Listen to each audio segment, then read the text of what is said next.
Can you actually put words to the kind of dragon that you're fighting? Is it communism? It's the spirit of Cain.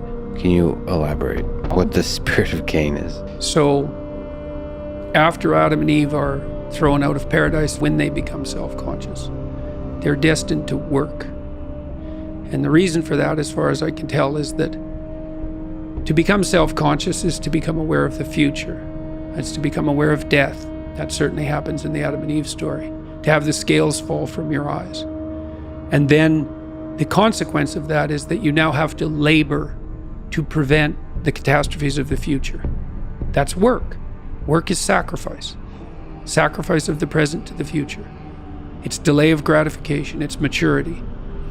It's sacrifice to something as well, and in the spirit of something. Okay, so now Adam and Eve have two children, Cain and Abel. So those are the first two people in history, because the Garden of Eden doesn't count. And they're the first two people who are born rather than created. So they're the first two people. And that's a hell of a story, because it's a story of fratricidal murder that degenerates into genocide, flood, and tyranny. So that's fun for the opening salvo of the story, let's say. And Abel and Cain both make sacrifices. And for some reason, Abel's sacrifices please God. It's not exactly clear why. And Cain's don't. Now, there's an implication in the text that it's because Cain's sacrifices are second rate. God says that Abel brings the finest to the sacrificial altar. He doesn't say that about Cain. So you could imagine that Cain is sacrificing away, but he's holding something in reserve. He's not all in. He's not bringing his best to the table. He's not offering his best to God. And so Abel thrives like mad. And everyone loves him. And he gets exactly what he needs and wants, exactly when he needs and wants it. He's favored of God. And Cain is bearing this terrible burden forward and working, and his sacrifices are rejected. So he gets resentful, really resentful enough to call God out and say something like, "This is quite the creation you've got going here. I'm breaking myself in half and nothing good's coming my way. What the hell's up with that?" And then there's Abel, the sun's shining on him every day. "How dare you?" It's like, okay, but this is God that Cain's talking to. And so God says what Cain least wants to hear, which is what God usually says to people.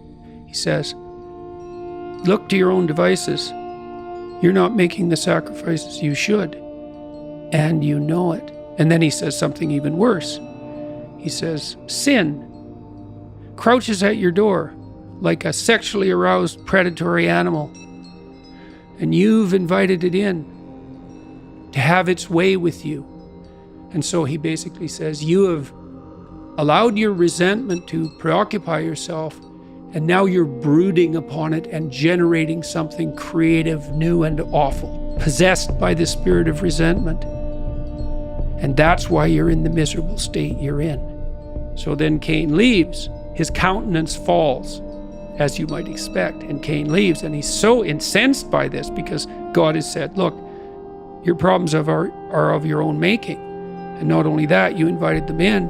And not only that, you engaged in this creatively. And not only that, you're blaming it on me. And not only that, that's making you jealous of Abel, who's your actual idol and goal. And Cain, instead of changing, kills Abel. Right? And then Cain's descendants are the first people who make weapons of war. And so that's, okay, you want to know what I think? That's the eternal story of mankind. And it's playing out right now, except at 1,000 times the rate.